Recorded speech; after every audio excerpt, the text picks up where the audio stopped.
जय जय Ram Krishna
Hare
Omkar बिंदु संयुक्तम् नित्यं ध्यायन्ति योगिनः।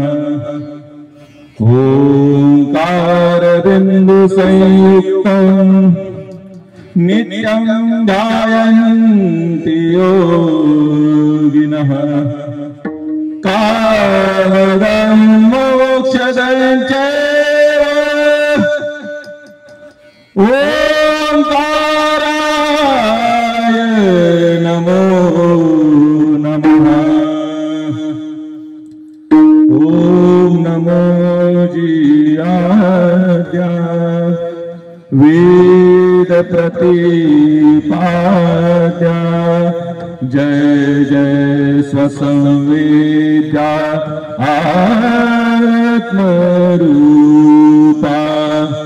मायोगपीठे देवीमरत्याम् मायोगपीठे देवीमरत्याम् वरं पुण्डरेकाय दातुं मुनीन्द्रे समागत्य तिष्ठन्तमानन्दकन्दम् परब्रह्मलिङ्गं भजे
विठाला विठाला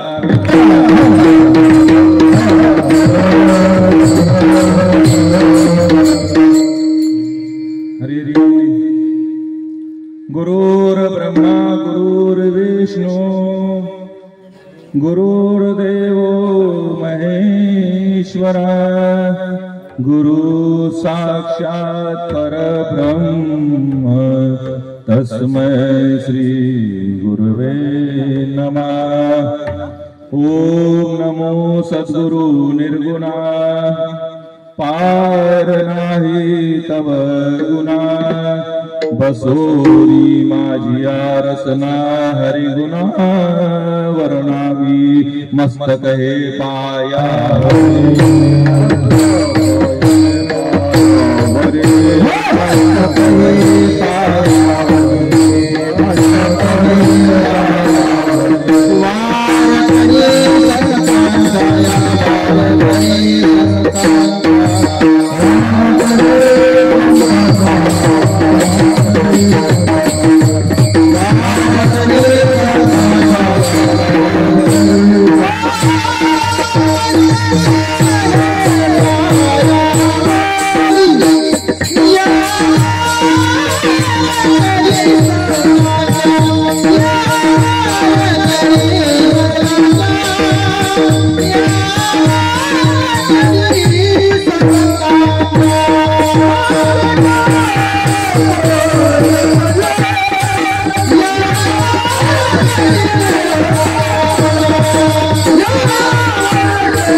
संतांच्या.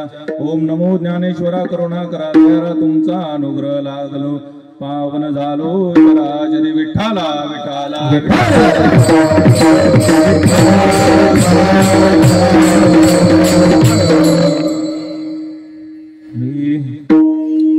अकरा लोचन त्याचे पाच मुख. अकरा लोचन त्याचे पाच मुख. आठ कान देख पूछ दोन. अरत खंड निरत प्रचंड. उमाळ उदंड उभा फार. दहा पाय चहू चालत ते जाय. दहा पाय चहू चालत ते जाय. नव्हे गमाय सावज त्या. हरत अखंड निरत प्रचंड. उमाळ उदंड उभा फार.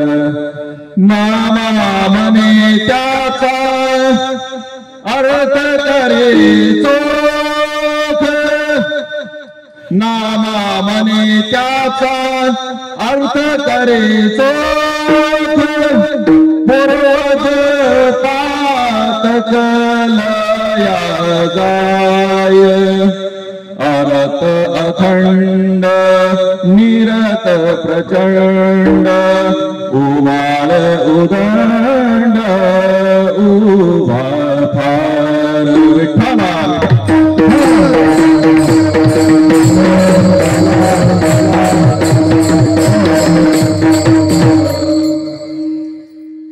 अकरा लोचन त्याचे पाच मुख. आठ कान देख पुच्छ दोन. अर्त अखंड निरत प्रचंड. उमाळ उदंड उभा असे. प्रस्तुत प्राप्त प्रसंगी कीर्तन रूपी सेवेकरता निवडलेला अभंग. भक्त शिरोमणी पंढरपूर निवासी नामदेवराय यांचा कूट प्रकरणामधील 4 चरणाचा आहे. कूट म्हणजे आपल्या सोप्या भाषेमध्ये कोड. संतांनी अनेक प्रकारचं लिखाण केलेलं आहे. ज्या ज्या प्रकारचे अधिकारी असतील त्या त्या प्रकारचं त्यांना त्या त्या प्रकारचं त्यांनी लिखाण केलं. काही गोष्टी एकदम अशा सोप्या आहेत. खरं म्हणजे संत एवढे हुशार होते की ज्यांनी जे सोपं लिहिलेलं आहे ना ते तेवढंच कठीण आहे. विठ्ठला विठ्ठला.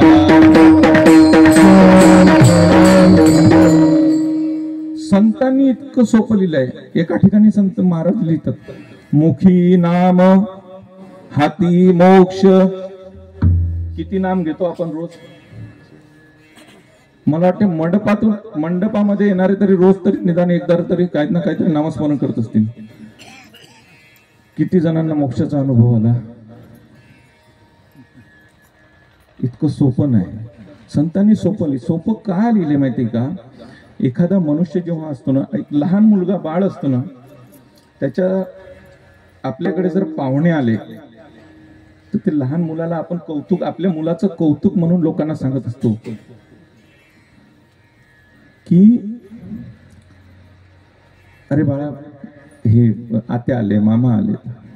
थोडस आता पूर्वीचा काळ वेगळा होता. पूर्वी कसं होतं, आत्या आले, मामा आले, थोडेसे एक दोन तुला जे मनाचे श्लोक येतात ते म्हणून दाखव. गीतेचा हा अध्याय येतो तो म्हणून दाखव. रामरक्षा म्हणून दाखव. असं ते कौतुक होण्याकरता आपल्या मुलांचं ते तसं सांगायचे.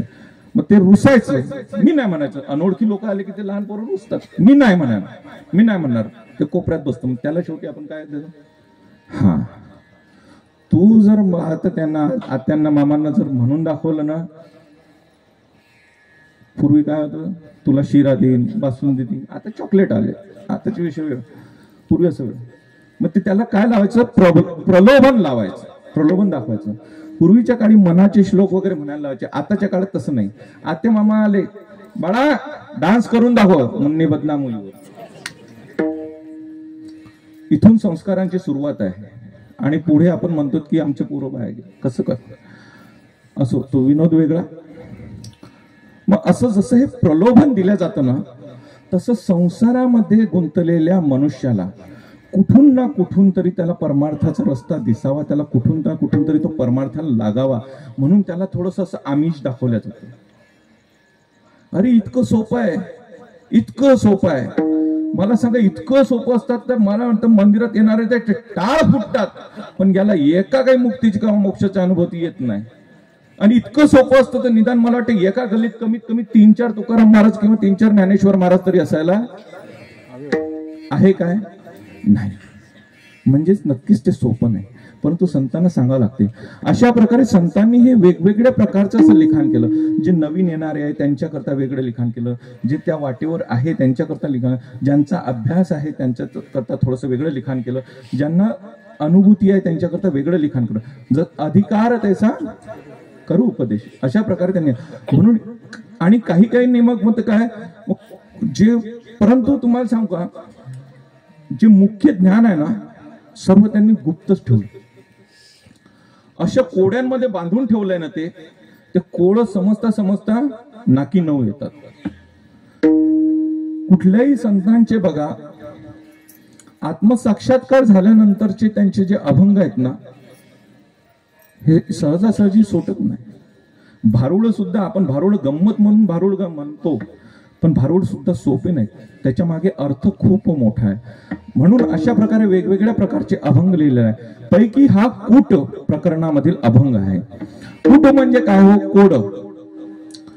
कोड जसं आपण आता व्यवहारामध्ये जे जुने लोक आहेत ते विचारायचे, भरपूर कोडे जुन्या काळी चालायचे. म्हातारे विचारायचे, याचं ते डब्यातलं असं काहीतरी विचारायचे. ते कोड काय, याचं उत्तर सांगा. तसं हे कूट आहे. मग या अभंगामध्ये नामदेव महाराज म्हणतात आहे की असं काहीतरी आहे. कसं आहे? त्याला 11 लोचन. लोचन म्हणजे काय? डोळे. 5 मुख, 8 कान, पुच्छ 2. पुच्छ म्हणजे काय? शेपटी. हे लक्षात ठेवा, कारण पुढचं वाक्य त्याचे. आता दुसरं कडवं सोडून द्या, कारण दुसरं कडवं जे आहे ते मुख्य आहे, ते काय आहे हे सांगणार दुसरं कडवं आहे. तिसऱ्या कडव्यावर चला. असं जे आहे त्याला काय आहे? 10 पाय आहे. कोणता माणूस 10 पायाचा आहे? 10 पाय आहे, पण 10 पैकी 4च चालत जातात. चहू 10 असून काही उपयोग नाही, 4च चालतात. चहू चालत ते जाय. पुढे महाराज काय म्हणतात? नव्हे तर गे माय सावज त्या. म्हणजे हा कोणी जानवर नाही, प्राणी नाही, हे लक्षात असू द्या.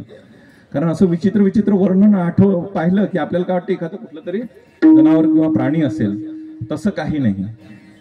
मग ते काय आहे हे जर तुम्ही सोडवलं, याचं जर योग्य तुम्ही उत्तर मिळवलं, आणि हे तोच मिळवू शकते जो साधनेमध्ये पूर्णता, जो सिद्ध झालेला आहे.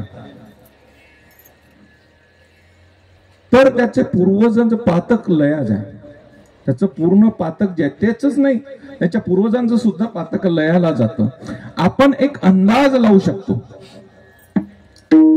अंदाज लावू शकतो की हे काय असू शकते. आपल्या स्वानुभवानुसार अंदाज लावू शकतो हे काय काय आहे. परंतु सिद्ध परिस्थिती, सिद्ध अवस्थेला प्राप्त झाल्यानंतर कळतं की हे काय आहे नेमकं. आणि जेव्हा ते कळतं तेव्हा तो नेमका बोलणं बंद करतो. परमार्थाची खरी सुरुवात तेव्हा आहे जेव्हा माणसाचं मौन धरण. मौन म्हणजे जबरदस्तीनं नाही, आजकाल जबरदस्ती मौन करणारे पण वेगळे, पण ज्यांना बोलण्याचीच इच्छा होत नाही, जेव्हा उन्मनी अवस्था म्हणलेलं आहे, जेव्हा मन हे उन्मन होतं ना, तेव्हा तो मौन स्थितीला प्राप्त होतो. मग तो उत्तर सांगतच नाही. मग त्या स्थितीला गेल्यानंतर मग त्याला व्यक्त व्हायचं असलं तर तो असं काही लिहून ठेवतो. मग सर्व संतांनी सिद्धावस्थेला प्राप्त झाल्यानंतर असे खूप त्यांचे अनुभव स्वानुभव असे लिहून ठेवले. मग याचा अर्थ जर पूर्ण लावला ना महाराज, तर तुमचे पूर्वजांचे पातक लाजे. मग हे नेमकं काय आहे, मी याचं जे काय आहे त्याचे अजून लक्षण जे आहे हे दुसऱ्या चरणात सांगितले. अरत अखंड निरत प्रचंड उमाळ उदंड उभा फार विठाला विठाला.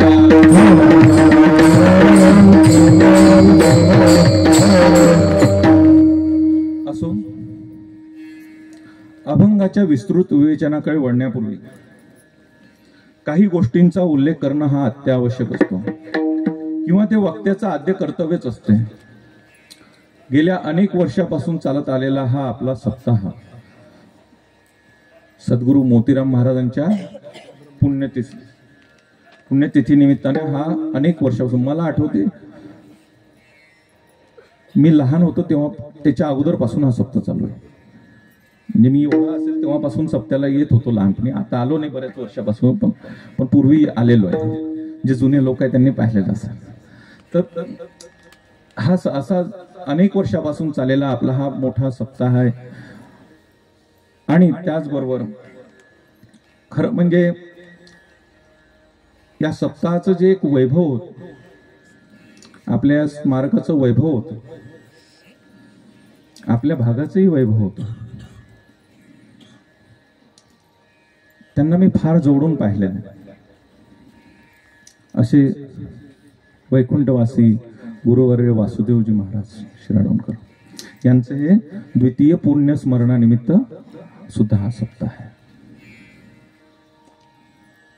अशा या भव्य आणि दिव्य कार्यक्रमामधली आजची ही सेवा आयोजक म्हणा, नियोजक म्हणा, आपल्या कमिटी मेंबर म्हणा, आमचे महागुरु, तुम्ही थोडस काय माहिती का, मी नंतर सांगतो त्यांना, महाराजांना मी महागुरु म्हणत असतो प्रेमाने. खरं म्हणजे महाराज मंडळीचं आणि माझं नातं फार फार वेगळं आहे, अतिशय वेगळं आहे.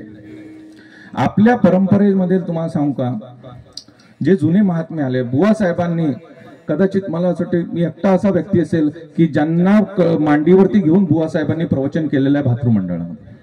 एवढा लाडाचा मी ह्या सर्व महात्म्यांचा आहे. तिथपासून नाही आतापर्यंत, आता सुद्धा परंपरेमध्ये जे महाराज लोक आहे ना, त्यांना सुद्धा विचारा की का तुमच्या सर्वात लाडाचा पोरगा कोण आहे, विचारा. तुमच्या समोर आहे महागुरु आहेत. हे म्हणजे मला ते गुरु वगैरे ते म्हणणं तर वेगळंच आहे, पण जे आमचं प्रेमाचं संबंध आहेत ना, पूर्ण परंपरेच्या सर्व महाराज लोकांचे. वासुदेव महाराज तर माझ्याकडे नेहमी असायचे, महाराज सुद्धा माझ्याकडे नेहमी असतात. आणि यांचं आता हे कुठल्या बोलांमध्ये व्यक्त करू शकत नाही महाराज. आज नेमकं असं झालंय ना, परंपरेचा कार्यक्रम आहे. मी म्हणजे असं झालंय काय बोलावं आणि काय बोलावं. कारण लहानपणापासून मी ज्या गोष्टींनी उभा राहिलोय, ज्यांनी मला घडवलं, ती म्हणजे आपली वारकरी परंपरा आहे. झेंडूजी महाराजांपासून, आपले मुकुंद महाराजांपासून या परंपरेमध्ये प्रत्येक महात्म्यांचं माझ्या वरती आशीर्वाद आहे. आणि त्यांच्याविषयी माझ्या काय भावना आहे हे महाराजांना चांगल्या प्रकारे माहिती आहे. बऱ्याच वेळ असं या कार्यक्रमाला उभं राहिलो महाराज, पण आता असं सांगत जर राहिलो, एकेका महाराजांविषयी माझे म्हणजे एकेका महात्म्याविषयी माझ्या इतक्या स्टोरी आहे, आपलं अभंग बाजूलाच राहील, कीर्तन 2 तासात होणारच नाही. बुवा साहेबांपासून जर सुरू केल्या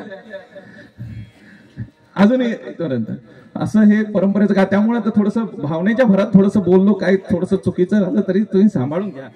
परंतु कारण आता भावना अनावर होते. ज्या जागेवर उभा आहे महाराज, ज्यांना मी लहानपणापासून पाहत होतो, त्यांनी मला सांभाळलं सर्वकडे. वासुदेवजी महाराज, आमचे महागुरु प्रभाकर महाराज, यांची कर्मभूमी म्हटलं तरी हरकत नाही, कारण त्यांच्या सुद्धा करिअरची सुरुवात इथूनच आहे. आणि अशा माझ्या दोन्ही गुरूंच्या कर्मभूमीवरती आज मी बोलायला होतो, उभं राहिलेलो, त्यामुळे थोडंसं भारावलंय. दुसरं अजून सांगू काय, आता अजून तुम्हाला जवळ सांगतो. आता तुम्ही विचार करत मी म्हणजे माझं महाराज लोकांचं किती प्रेमाचं. आता हे नातं तुम्हाला माहिती नसेल, हे माझ्या मित्राचं गाव आहे. सांगा बरं आता माझा मित्र कोण असेल. ते नेमके दुपारी फोन आला मला की मी नाशिकला जातोय, माझं फार पूर्वीपासूनचं नियोजन होतं म्हणून मी नाशिकला जातोय, पण म्हणून आता मला लक्षात नाही राहिलं कीर्तन तुमचं. जाऊ दे म्हटलं, जाऊन या म्हटलं, आपण परत भेटू म्हटलं. तर परत पुरुषोत्तम महाराज आले ना की त्यांना विचारा का म्हणत तो महाराज म्हणे माझा मित्र आहे म्हणे. मी एवढंसा होतो तेव्हापासून ते माझा मित्रच म्हणत. मी त्यांना म्हणायचं हे कोण आहे, माझा मित्र आहे. अशी आमची सर्वांची जवळची रिलेशन आहे. त्यामुळे असं हे कीर्तन माझ्या आपल्या कमिटीच्या माध्यमातून आलेलं आहे, सर्वांच्या माध्यमातून आलेलं आहे. त्यांचा फोन आला तर म्हटलं महाराज 1 तारीख पाहिजे तुमची. म्हटलं बा फक्त शनिवार द्या. आणि म्हटलं मोतीराम महाराजांच्या कार्यक्रमाला नाही म्हणण्याची माझी तरी अजून लायकी नाही. विठ्ठला विठ्ठला. अरे ज्यांच्या नावाचा उदो करतो, ज्यांनी तुमचं आयुष्य घडवलं, त्या परंपरेच्या जागेवर सेवेला नाही म्हणू शकत नाही. महाराज झेंडूजी महाराजांच्या पासून जेवढे परंपरेचे गाव आहेत त्या परंपरेच्या गावांमध्ये जर या परंपरेमध्ये राहिलेला कीर्तनकार असेल तर त्यांनी कुठल्याही मरण असला तरी त्यांना सेवेला नाही म्हणू नये, असं माझं मत आहे. विठ्ठला सेवा करता करता मरण आलं तर चालेल महाराज. गुरुची सेवा आहे ती, गुरुची आज्ञा आहे, तिला नाही म्हणता येत नाही. म्हणून मी त्यांना पहिलं सांगितलं, म्हटलं मी मोतीराम महाराजांना नाही म्हणू शकत नाही, माझी एवढी लायकी नाही. मी येईल, फक्त मला शनिवार द्या. कारण माझ्या ऑफिसमुळे मला शनिवार पाहूनच येता येतं, नाही तर माझ्या मागची दगदग महाराजांना माहिती आहे कशी. असा हा तुमच्या सर्वांच्या आशीर्वादाने इथे येण्याचा योग आला. असा आपला हा सप्ताह भव्य दिव्य प्रकारात चालू आहे. माझे महागुरु आपलं व्यासपीठ नेतृत्व करताय ज्ञानेश्वरी पारायणाचं. श्याम महाराज आहे आमचे, रामकथा सांगतात आहे दुपारी. कीर्तन साथीला आपल्या भागाचं वैभव सचिन महाराज फडके महाराज पहिले पखवाज आहे आपल्या गावामध्ये, आपल्या भागामध्ये, जे शास्त्रीय पद्धतीने वाजवतात. नाही तर आपल्याकडे वाजवणारे आहे ना, डुम्मंग डुपंग डुम्मंग डुपंग भरपूर आहेत. शास्त्रीय पद्धतीने मात्रा, काल, सम बिम समजून बोल कुठे कुठला. आता मगाशी त्यांनी चालीमध्ये किती मिक्स केलं, कुठल्या तालातून कुठल्या तालात, हे कळणं सोपं नाही. असे आपल्या भागाचे वैभव सचिन महाराज इथे साथीला आहे. गायन साथीला गुरुबंधू आमचे कैलास महाराज अटाळीकर. आता यांची माझी भेट बऱ्याच वर्षातून होते, पण फोनवरून तर काय होणार, आपण फेसबुकवरून म्हणा कशावरून तरी कॉन्टॅक्ट मध्ये असतो सर्व. आणि महाराज कृष्णा महाराज, त्यांची माझी प्रथमच भेट होते. आपले ज्ञानेश्वर माऊली असायचे ते परिचयाचे होते. असं उत्कृष्ट गायन साथ आहे, उत्कृष्ट पखवाज साथ आहे. अशी साथ असली ना की आम्हाला सुद्धा थोडासा प्रयोग करायला बरं वाटते. विठाला विठाला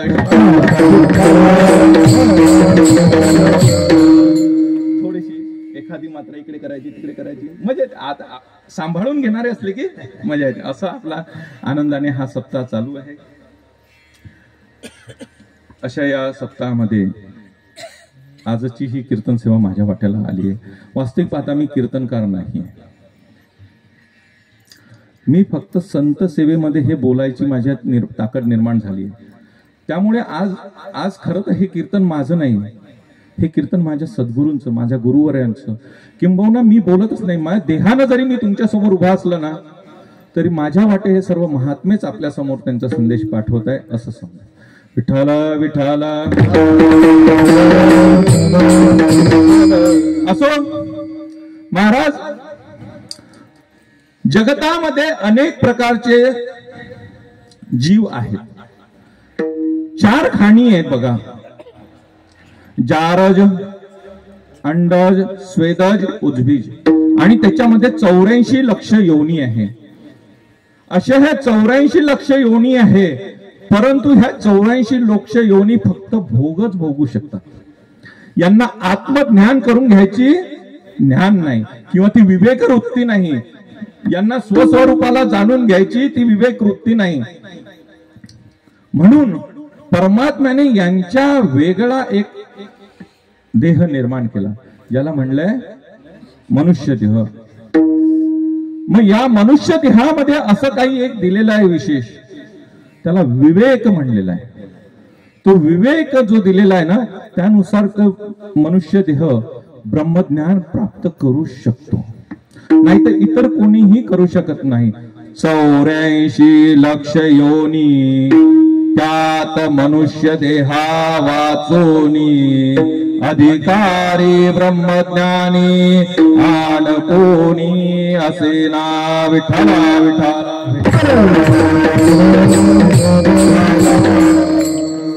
अजून एक ओवी आहे महाराज, आहार निद्रा भय सर्वांच्या परिचयाची ओवी। हे सर्व योनींना सारखं आहे, पण मनुष्य देहीचे ज्ञान अधिक जाण, इतरांकडे हे ज्ञान नाही। पण महाराज याच्यामध्ये एक गोष्ट अशी आहे, जन्माला आल्या आल्या माणूस आहे ना एका गोष्टीच्या विळख्यात सापडतो, त्याला म्हणलेला आहे माया। जन्माला येण्याच्या अगोदर जेव्हा जीव हा गर्भामध्ये असतो ना, आत्मा हा गर्भामध्ये असतो, त्याला स्वस्वरूपाचं ज्ञान असतं, मी कोण आहे याचं ज्ञान असतं। परंतु जसा जसा तो जन्माला येतो, जसा स्त्रीच्या उदराबाहेर निघतो, तशी माया, जसा तो पहिला श्वास घेतो ती माया त्याच्यावरती झडप जाते। जीव बजनानी आगेला, जीव बजनानी आगेला।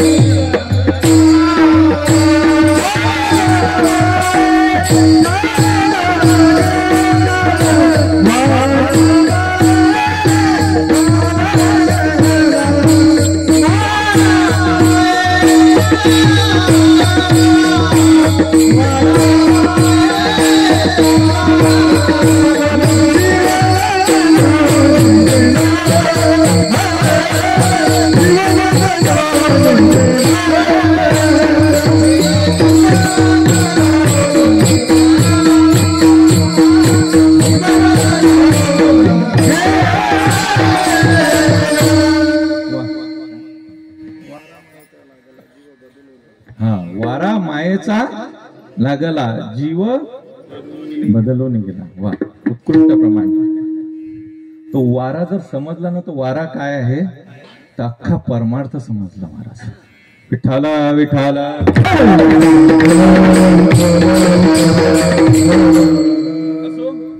अशी ती मायेनं झडप घातल्यानंतर मनुष्य आहे ना, मनुष्य आपल्या दैनंदिन जीवनामध्ये फिरत असतो।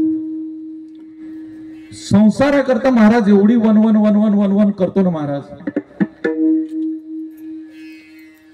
कधी कधी महाराज असं म्हणतात ना, मराल सुद्धा वेळ नाही म्हणतात, इथपर्यंत स्थिती जातात। बरं हे तर ठीक आहे, काही काही बिलिंदर असे असतात की जर कोणी बिचारा लाईनला लागला आणि तो परमार्थ करत असला त्यालाही करू देत नाही। याला वेदांतामध्ये मूर्ख लक्षण म्हणलेलं आहे, जो स्वतःही करत नाही दुसऱ्यालाही करू देत नाही। कदाचित तुम्ही दृष्टांत बऱ्याच वेळा ऐकलेला असेल, एका चिमणीचा आणि माकडाचा। ते चिमणी त्या माकडाला सांगते तू घरटं बनव, पण तो माकड काही ऐकत नाही। जेव्हा पाऊस पडतो तेव्हा ती चिमणी म्हणते बा माझं ऐकलं असतं तर तो इथं बिलिंदर असतो की तो त्याचं तर सोडा, तो तिचंही घरट असं। म्हणजे एखादा माणूस जर मंदिरात यायला लागला, मी माफी मागून बोलतो, पण जितक्या वेळ मी जिथे जिथे फिरलो ना तितक्या वेळचा मला अनुभव सांगतो, मंदिरात जायला माणूस लागला ना की मंदिरामध्ये त्याला वेगळेच चॅलेंज असतात। तो पहिलेच तिथं वैतागून जातो। पहिल्यांदा नवीन माणूस मंदिरात गेला, त्याने टाळ घेतलं, हात नको लावू वाजत, हात नको लावू वाजत। ह्याच्यामुळे महाराज आपला परमार्थ मध्ये तरुण पिढी तयार होत नाही। सर्वीकडे हीच शोकांतिक आहे, कुठेही जा तुम्ही हो, नवीन कोणी माणूस आला की तो पहिलेच त्यानं वैतागलेला असतो, त्याला एकच काम लावतात, कीर्तन झालं ते टाळ गोळा कर रे, ते घोडी तिकडे ने रे, ते चहा वाट रे। बिचारायला एखादं काय हरिपाठ बी म्हणायला देत नाही, काहीच नाही। आणि फार फार तर झालं ना, एखाद्याला काय म्हणतात ते आरती म्हणायला देतात, तर शेवटी बिचारा तेवढ्या करता येतं तेवढंच। ही तर परिस्थिती। तो ऑलरेडी त्यानं वैतागलेला असतो आणि हे बाहेरचे कुटाणेखोर बसेल असतात, काय साधू, ते त्याला बोट टोचतच राहतात. मग हे जे बोट टोचणारे असतात ना, हे कोण समजायचे? हे मूर्ख लोक, यांना मूर्ख म्हटलेलं आहे. असे हे मूर्ख लोक असतात ना महाराज, हे संसार करता सुधरतच नाही. कोणी सांगितलं तरी सुधरत नाही. मग अशापैकी एखादा जर आहे ना, जेव्हा जोपर्यंत तुमचं पुण्य जे आहेत ना, पुण्य तुम्हाला अनुकूल होत नाही, जोपर्यंत पुण्य तुमचं सुरू होत नाही ना, तोपर्यंत तुम्हाला बुद्धी सुद्धा साथ देत नाही. तोपर्यंत तुमची बुद्धी सुद्धा कुंठितच होऊन जाणार आहे.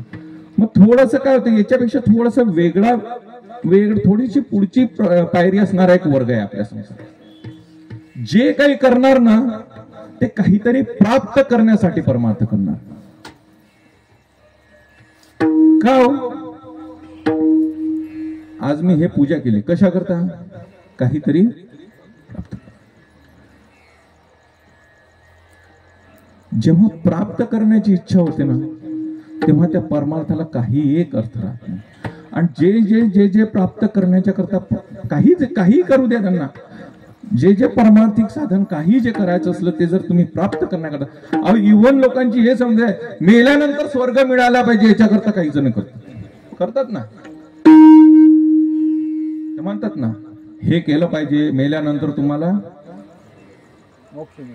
मोक्ष जोड. हो, ते चालताना काय म्हणतात, तो यम पाणी देईल, आहे ना, म्हणतात की लोक. ते चालताना मग तुम्हाला काहीतरी बसायला देतील, असं ते याच्यामध्ये बरेच लोक मेल्यानंतर सांगतात. लोक ते वेगवेगळ्या गोष्टी, हे दान केलं की ते भेटतं, ते केलं की हे भेटते, हे भेटते. महाराज कशा करता दान करायचं? तर कशा करता, कसं करायचं? उदार संतांनी काय सांगितलं? जोडून या उत्तम, जोडून या धाम,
धन उत्तम व्यवहारे, उदास विचारे वेच करी. उदास विचारे वेच करी म्हणजे काय महाराज? त्याविषयी आसक्ती न ठेवता दान करताना मन स्वच्छ असलं पाहिजे. एक मला वाटतं म्हणही आहे अशी काहीतरी, की दान करताना असं केलं पाहिजे की या कानाचं किंवा या असं काहीतरी, हाताला का कानाला असं काहीतरी आहे. आता होतं वयोमानानुसार. विठाला विठाला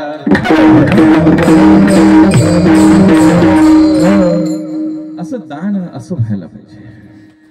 परंतु मनुष्य काहीतरी मिळण्याकरता परमार्थ करतो.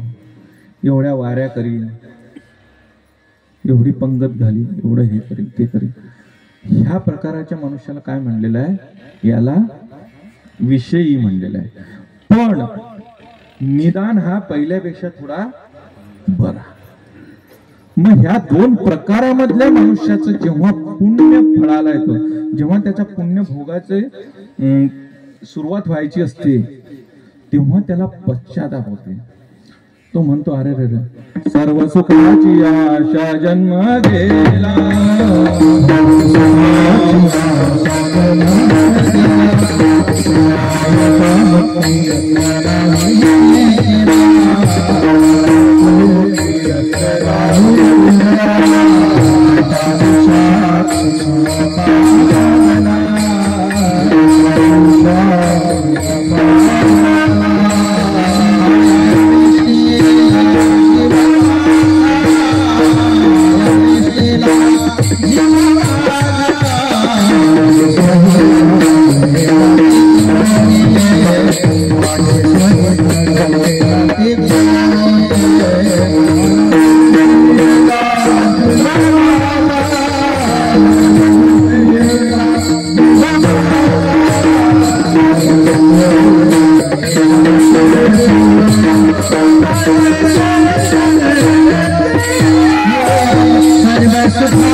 सर्व सुखाची आशा जन्मली.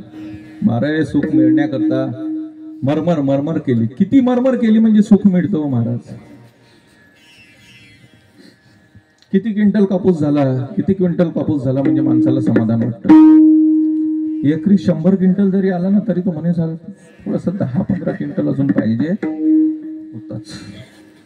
संसारामध्ये कधीही तुमची आशा कमी होत नाही.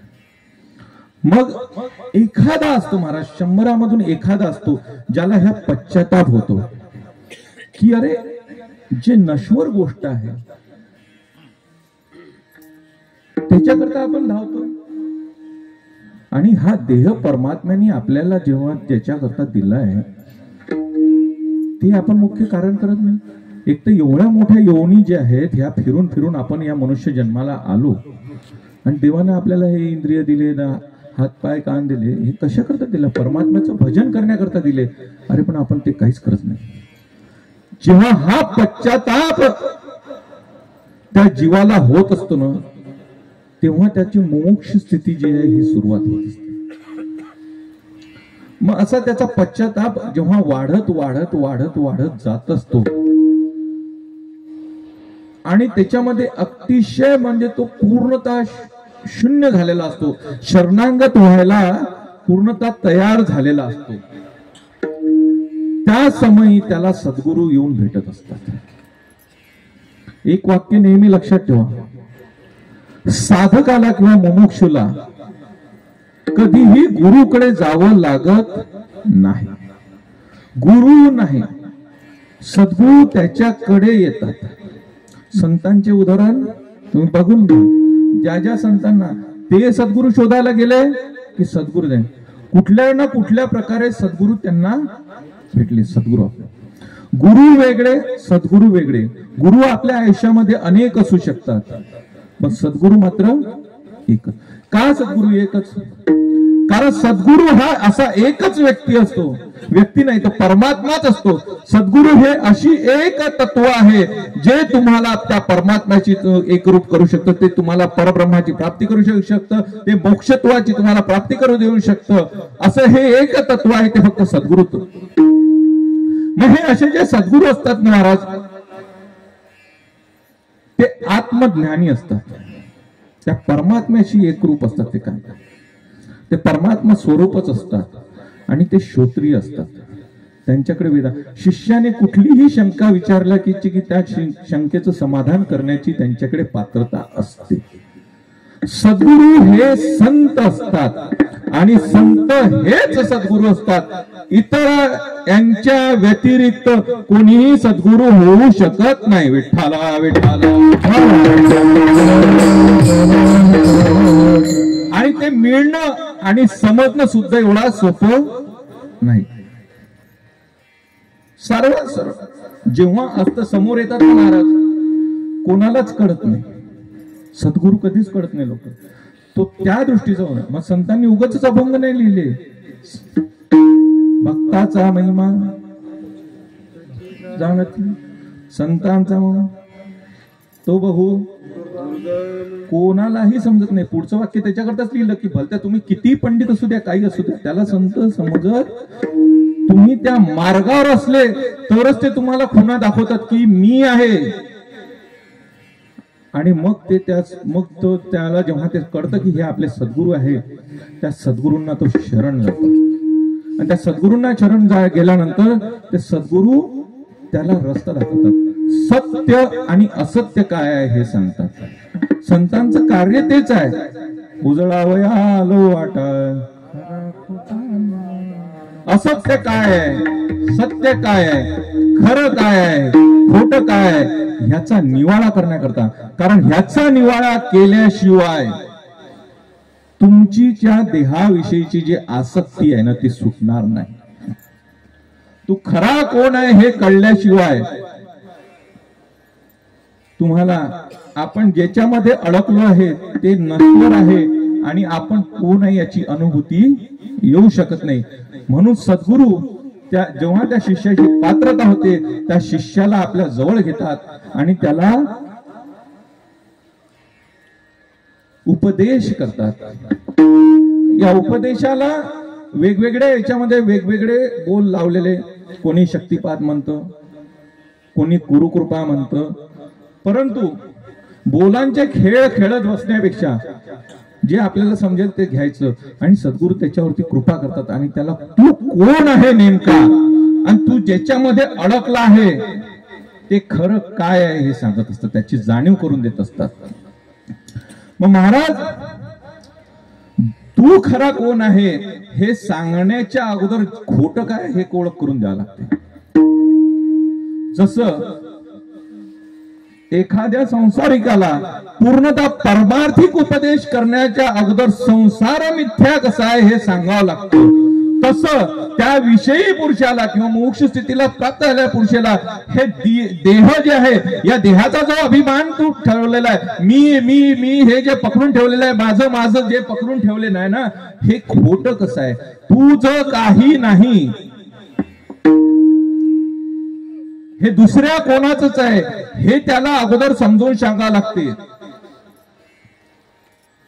आणि मग नंतर त्याला स्वस्वरूपाचा उपदेश केला जातो.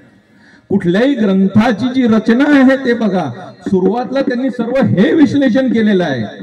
संसार मिथ्या कसा आहे, देह कसा मिथ्या आहे हे सर्व समजून सांगितलं. त्याच्यानंतर त्याला साक्षात्कार दिला. विठ्ठला विठ्ठला.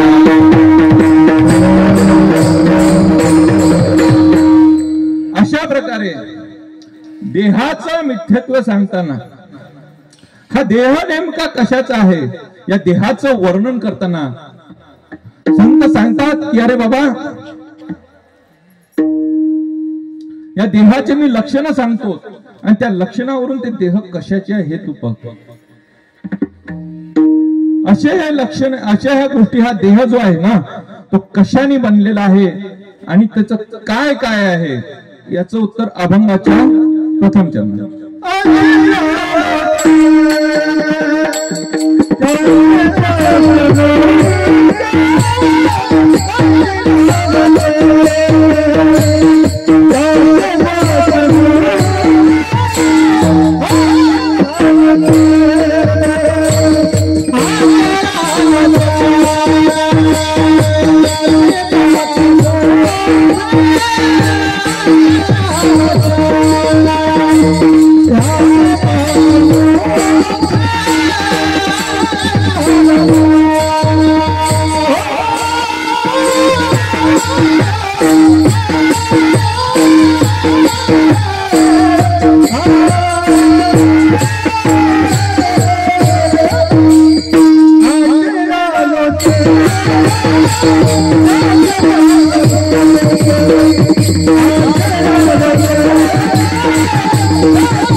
संतांच्या लिखाणाचे दोन प्रकारे अर्थ लावतात.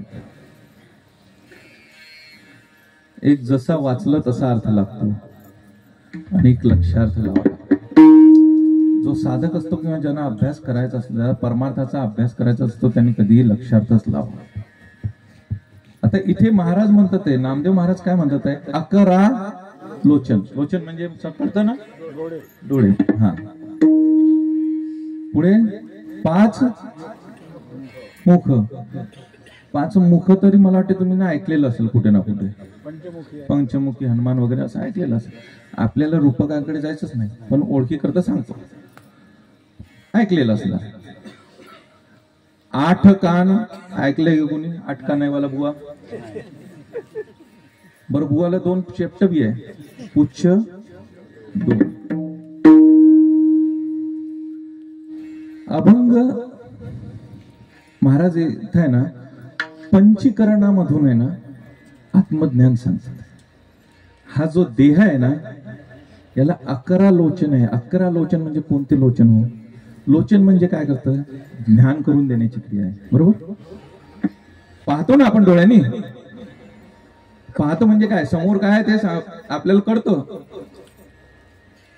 आता मी जर सांगितलं हे काय काय हे आपल्या डोळ्यात दिसतं, साऊंड सिस्टम आहे ना, साऊंड. आपण याला म्हणू शकतो का काही वेगळं? मी म्हणतो ड्राम ठेवलाय, तुम्ही काय म्हणता येडा झाला का? एवढं चांगली सिस्टम ठेवलेले. मग लोचन काय करतात? ज्ञान करून देतात. मग आता हे 11 लोचन जे आहेत ज्ञान करून देणं, ते काय आहे देहामध्ये? आपल्या देहामध्ये 5 ज्ञानेंद्रिय आहे, 5 कर्मेंद्रिय आहे. किती झाले? 10. ज्ञानेंद्रिय म्हणजे ज्याच्याद्वारे ज्ञान होतं.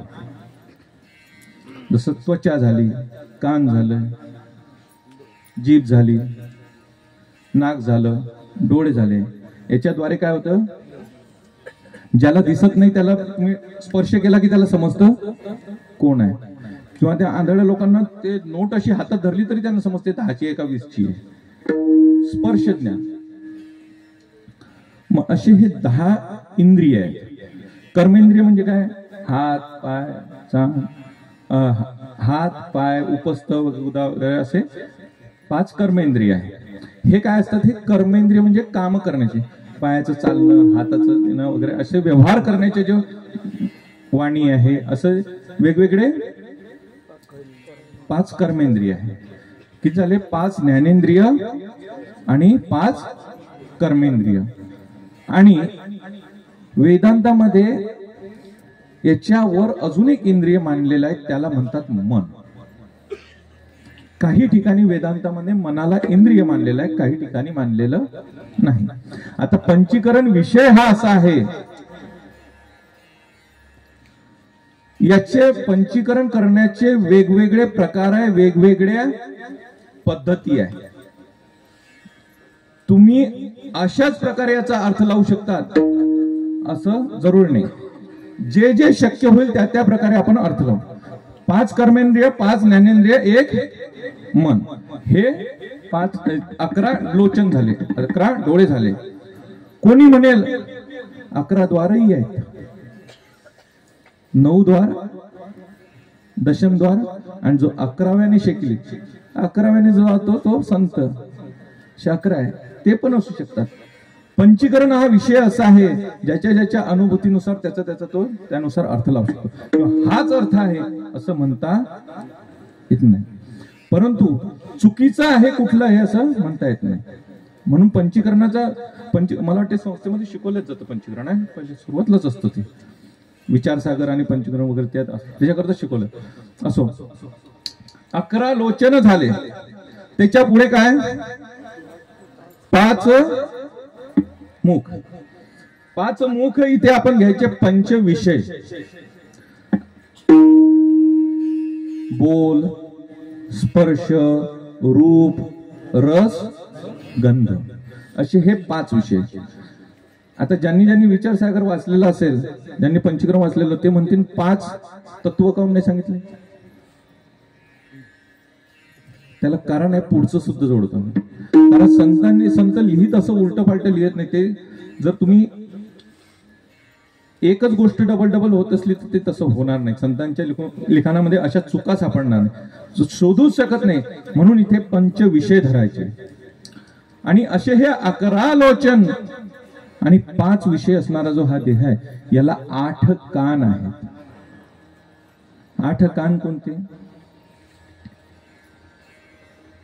5 महाभूत, आकाश,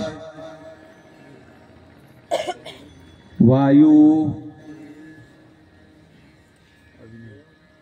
तेज, तेज म्हणजे अग्नी, पाणी, जल आणि पृथ्वी, असे 5 महाभूत आहेत.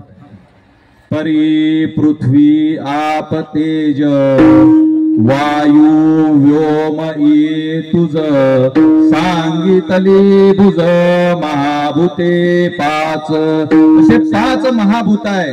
आणि या 5 महाभूताच्याच पंचीकरणामधून सर्व हे भाग झालेले आहे. जे तत्व तुम्ही जेवढे त्याचे डिव्हिडेशन करा प्रत्येक तेवढं होत राहील. मग हे 5 महाभूत आहे. 5 झाले, 5 मग राहिले किती? 3. 3 कोणते? 3 त्रिगुण आहे. सत्वगुण, तमोगुण, रजगुण. 5 आणि 3 झाले 8 कान. गंमत अशी आहे ना, ह्या 5 मधून आणि या तिघांमधूनच सर्व देहाची सर्व निर्मिती आहे. 3 गुणापैकी ज्या ज्या गुणाचा तुमच्या अंतःकरणावर जसा जसा प्रभाव ज्या ज्या वेळी असला त्या त्या प्रमाणे तुमच्या शरीरामधून क्रिया होत असते. नाहीतर तुम्ही कीर्तनात बसलेले जरी असलं ना, मनावर जर तेव्हा प्रभाव जर तमोगुणाचा किंवा रजोगुणाचा असलं ना, तुम्ही कुठे झाले याचा भरोसा नाही. त्यामुळे ते 3 गुण जे आहेत ना, ते सर्व खेळवतात. एक ओवी पण आहे, तैसे स्वातकरण देहची होती 3 गुण म्हणून बंधासी कारण जाणपा. हे 3 गुण जे आहे ना, हे सर्व बंधाला कारण आहे. या त्रिगुणात संत या त्रिगुणांना 3 गुणांच्या पलीकडे जाऊन चौगुणा चेंडूचा खेळ खेळत बसले, तेव्हा ते परमात्म्याशी एकरूप झाले. सत्वगुण सुद्धा नकोय महाराज. आपण पुण्य कमाई करतो, सत्व करा. तुका म्हणे सत्वाची समर्थ. तुम्ही पुण्य किती जमा कराल, सत्वात किती पुण्य जमा कराल, शेवटी ते पुण्य भोगायला तुम्हाला वापस यावंच लागेल. म्हणून पुण्य सुद्धा नको. असे 3 गुण आहे. आणि पुढे सांगितले पुच्छ 2. कोणते पुच्छ 2? जीवस्थिती, शिवस्थिती. जेव्हा मनुष्य जन्माला येतो तेव्हा त्याची कोणती स्थिती असते? जीवस्थिती. आणि जेव्हा आत्मज्ञान होते तेव्हा शिवस्थिती, किंवा माया आणि ब्रह्म सुद्धा लावू शकतात. अशा प्रकारे या देहाचे किती आहे? 11 लोचन झाले, 5 मुख झाले, 8 कान झाले, 2 पुच्छ झाले. आणि अजून या देहामध्ये असं काही आहे की ते 10 आहे, पण चालतात 4च आहे. अभंगाच्या 10 पायाच्या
पुढे महाराज म्हणतात 10 पाय चहू चालत. आता हे 10 पाय काय असतील बरोबर? 10 तोंड ऐकलेले आहेत ना? 10 तोंड ऐकलेले आहेत ना? रावणाचे ऐकलेले आहेत ना? झोपा आले का? जाऊ दे, येऊ दे, काय हरकत नाही. 10 पाय, 10 तोंड ऐकलेलं आहे, 10 पाय नवीनच आहे. म्हणाल कुठून आणला बुवा काय माहिती, उचलून काय काय सांगून राहिला काय माहिती. हा, 10 पाय म्हणजे महाराज 10 प्राणवायू, 5 मुख्य प्राण: अपान, समान, उदान, प्राण आणि व्यान. असे 5 प्राण आहेत. आणि त्याच्यानंतर 5 उपप्राण आहे: नाग, कृमी, कृकल, देवदत्त आणि धनंजय. असे हे 10 प्राण आहे. आणि हे आपल्या शरीरामध्ये काय असतात? फिरत असतात. याच्या भरोशावर आपलं शरीर चालते. वेगवेगळ्या ठिकाणी वेगवेगळे हे वायू असतात. म्हणून आपण ते हे मारलं की काय म्हणतो ना, वारा गेला म्हणतो ना. वारा गेला म्हणजे काय? त्या भागातला तो वायू जो आहे तो काम करणं पण तिथे वायू पोहोचत नाही, तो त्याला म्हणतात. मग असे हे जे 10 पाय चालत का ते आहे खरं यांच्या भरोशावर शरीर. का म्हणले 10 पाय? जर हे प्राण वायू शरीरामधून निघाले, बुवा राहिला काय? सांगा. हे जर वायू जर शरीरामधून गेले ते बुवाच्या, बुवा राहिला काय? लगेच बुवाला न्यायची तयारी, बरोबर. म्हणून म्हटलेलं आहे की 10 पाय याच्या भरोशावर शरीर चालते. पण तुम्हाला खरं सांगू का, पुढे महाराज जे म्हणतात हे 10 पाय जरी असले ना तरी यांना चालवणारे 4 वेगळेच आहे. हे 4 चालवणारे कोण आहे? अंतकरण चतुष्ट. अंतकरण चतुष्ट, अंतकरणाच्या ज्या 4 वृत्ती सांगितल्या, वृत्तीचे परिणाम सांगितले, त्याला अंतकरण चतुष्ट म्हणतात. त्याला काय? मन, बुद्धी, चित्त आणि अहंकार. ह्या 4 गोष्टीच्या भरोशावर तुमचं शरीर चालतं. वारं किती जाऊ द्या. आता तुम्हाला सांगू का, याच्यामध्ये खूप मोठं शास्त्र आहे, सायंटिफिकली सुद्धा आणि आध्यात्मिक सुद्धा. का म्हणलेलं आहे असं? पण तुम्हाला एकच सोप्या वाक्यात सांगतो. जेव्हा माणूस जागा असतो ना तेव्हा मन हे पवनात असतं, आणि जेव्हा माणूस झोपतो तेव्हा मन हे डोळ्यात असतं. याच्या पुढे मी सांगू शकत नाही. ते सांगायला बसलं तर आपलं कीर्तन जाईल, माझी ट्रेन चालली जाईल. विठाला विठाला.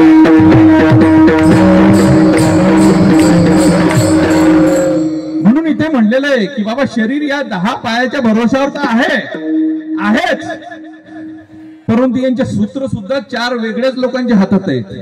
त्यांनी जसं चालवलं ना तसंच हे चालतं. म्हणून चहू चालत ते जाय. आणि पुढे महाराज म्हणतात, महाराज हे असं जे काही आहे ना, तुम्ही विचार कराल की असे विचित्र विचित्र लक्षण, हे कुठलं तरी जनावर असेल, प्राणी असेल, पण तसे नाही.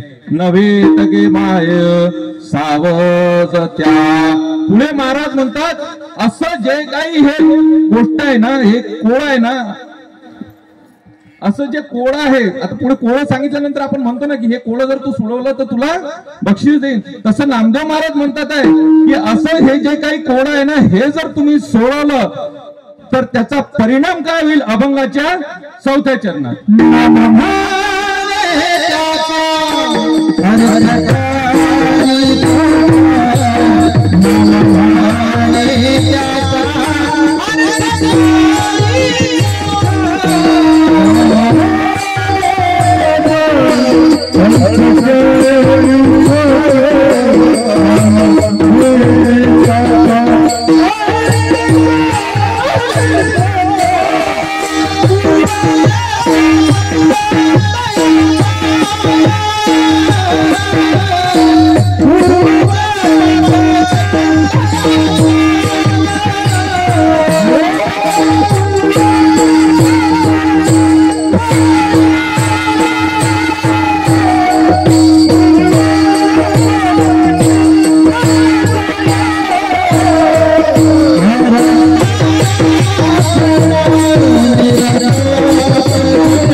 विठोबा रखुमाई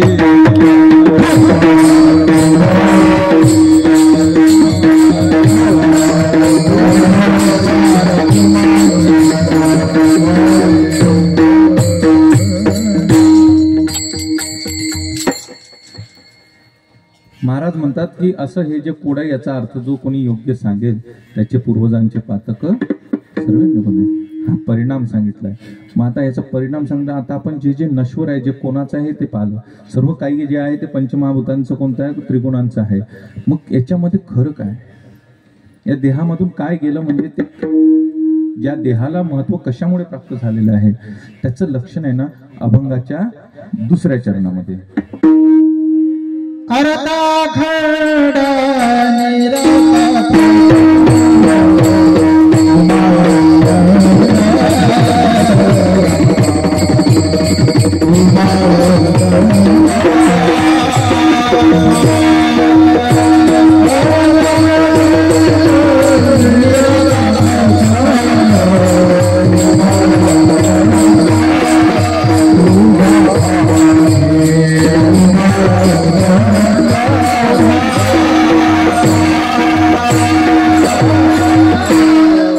देहामध्ये एक अशी गोष्ट आहे जी अरत आहे. अरत म्हणजे काय कशालाही चिटकलेले नाही. त्याला वेदांती भाषेत म्हणतात स्थायी भाव. जी या देहामध्ये आहे पण या देहाशी तिचं तादात्म्य नाही. या देहाची ती चिटकून नाही. आपल्यासारखं गोचिडासारखी चिटकून नाही. या देहाची अलिप्त आहे. पुढे कोण सांगा अरत अखंड ती जी गोष्ट आहे ती अखंड आहे. तिचं खंडन करता येत नाही. नैनम छिंदंती तिचं खंडन करता येत नाही. पुढे काय सांगितलं निरत. निरत म्हणजे कायमस्वरूपी कायम कामात आहे. थोडं नवीन आहे. कायमस्वरूपी कामात आहे किंवा दुसरा अर्थ असा होतो की ती कायमस्वरूपी आनंदी आहे. त्या गोष्टीतच आनंद आहे. जो खरा आनंद आहे या देहामध्ये आनंद नाही. त्या गोष्टीतच खरा आनंद आहे. इतर आनंद कुठलाही खरा नाही. आपल्या आत्म्याचा जो आनंद आहे ना त्याच्या व्यतिरिक्त कुठलाही आनंद खरा नाही. बाकी सर्व तो एक झलक असते. असं तो निरत म्हणजे एक आनंद प्रसन्नता किंवा कायमस्वरूपी तल्लीन असा अर्थ लावला जातो. पुढे काय म्हणलेलं आहे अरत अखंड निरत प्रचंड. ते प्रचंड पण आहे. प्रचंड म्हणजे काय प्रचंड म्हणलं तर असं म्हणजे त्याला हे म्हणता येईल किंवा अग्रेसिव्ह. आता मला मराठीमध्ये नेमकं त्याला काय म्हणतात नाही अग्रेसिव्ह म्हणजे आक्रमक असं पण ते तत्व आहे. आपण अनुभव पाहतो संतांवर काही जर हे आलं ना तो परमात्मा कसा होतो आक्रमक सुद्धा होतो ना. कधी कधी तर असे रूप घेतलेले असं स्वरूप धारण केलंय की ते मग असं ते आक्रमक सुद्धा आहे. पुढे काय उमाळ. आता याच्याच उलट करायचं. उमाळ म्हणजे काय आपण म्हणतो ना काय उमाळा आला त्याचा तुला म्हणजे ते इतकं नाजूक आहे महाराज की त्याला छोटस तुम्ही त्याला जीव लावला छोटीशी प्रार्थना केली तुम्ही त्याला शरण गेले ना की तो माणूस काय सांगायचं प्राण्यांच्या सुद्धा मदतीला धावून ते असं उमाळ आहे. उमाळ म्हणजे जिव्हाळा लावतो तर ते लगेच धावून येतं असं उमाळ. उदंड. उदंड म्हणजे काय खूप मोठं आहे ज्याचं वर्णनच करता येत नाही. याचा अर्थ अनंत रूपे अनंत वेशे. अंदाज करता येतो का किती उदंड आहे. एखादी गोष्ट आपण तिचा अंदाजच करता नाही. उदंड पाहिले भरपूर पाहिले. मग असं अनंत रूपे अनंत वेशे असं ते आत्मा आहे. असं का म्हणलेलं असं कारण आत्मा हा परमात्माच आहे. आत्मा हा परमात्म्याचा अंश आहे. म्हणून जे जे लक्षण परमात्म्याचे ते आत्म्याचे आहे. आणि तो आत्मा या शरीरामध्ये असतो. सहस्रदळ ब्रह्मरंध्र ज्याचे घर 17 निरंतर वसे जेथे असं या देहामध्ये सहस्रदळ ब्रह्मरंध्रामध्ये जो तो आत्मा असतो त्या आत्म्याचं ज्ञान करून घ्यायचं म्हणजे परमात्म्याचं ज्ञान होतं. असं तो आत्मा आणि ती स्थितीला प्राप्त करून घ्यायचं. सद्गुरु कृपेनं ही स्थिती आपल्याला प्राप्त होते. म्हणून महाराजांनी ज्या महाराज जसं संतांनी जसं या देहाचं नश्वरत्व समजलं, या देहाचं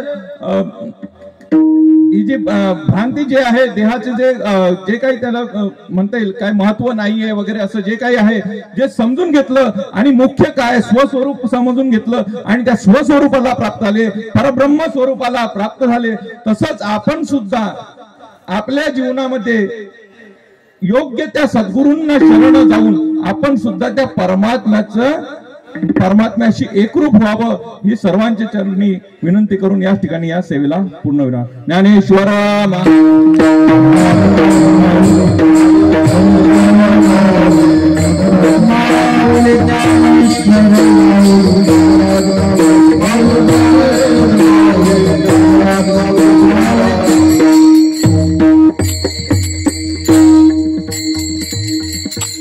असो, धावत्या वेळेमध्ये जसा जसा मला सुचेल त्याप्रमाणे या अभंगाचं विश्लेषण करण्याचा प्रयत्न केला. वास्तविक पाहता मी बोलतच नाही, देहरूपान जरी मी तुमच्या समोर बोलत असलो, दिसत असलो, तरी हे कीर्तन माझ्या नाही, हे माझ्या सद्गुरूंचं आहे, माझ्या गुरूंचं आहे, या सर्व संतांचं आहे. या संतांनी मला जे दिलेलं, या संतांनी मला भरभरून दिलेलं आहे. तुम्हाला तुम्ही विचार करू शकत नाही, बुवासाहेबांनी 4थी मध्ये असताना मला विचारसागर वाचायला लावलेलं आहे. तेव्हा विचारसागर कशासोबत आता हेही कळत नव्हतं, डोक्याला मुंग्या यायच्या. अशा प्रकारे या संतांच्या कृपेमुळे हे प्राप्त झालेलं जे काही आहे, संतांनी मला भरभरून दिलं, माझ्या सद्गुरूंनी मला भरभरून दिलं, परंतु माझी झोडी फाटकी असेल, त्यामुळे कदाचित माझ्या बोलण्यामधून काही चुकलेलं असेल. त्यामुळे जे काही चुकलेलं असेल ते माझं मला परत करा, आणि जे काही योग्य वाटलेलं असेल ते माझ्या सद्गुरूंचा प्रसाद म्हणून आपण सर्वांनी ग्रहण करावं.